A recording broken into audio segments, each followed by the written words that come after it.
politik Rocky Gerung membandingkan capaian yang diraih Presiden ke-7 RI Joko Widodo dengan Presiden Prabowo Subianto. Awal tahun ini, Jokowi masuk dalam daftar finalis pemimpin terkorup versi OCCRP.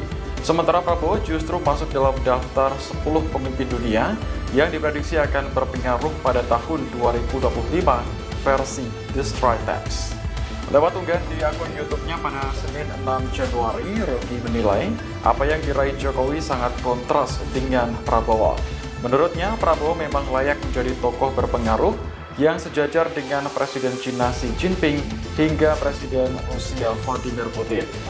Download Tribun X sekarang, menghadirkan lokal menjadi Indonesia.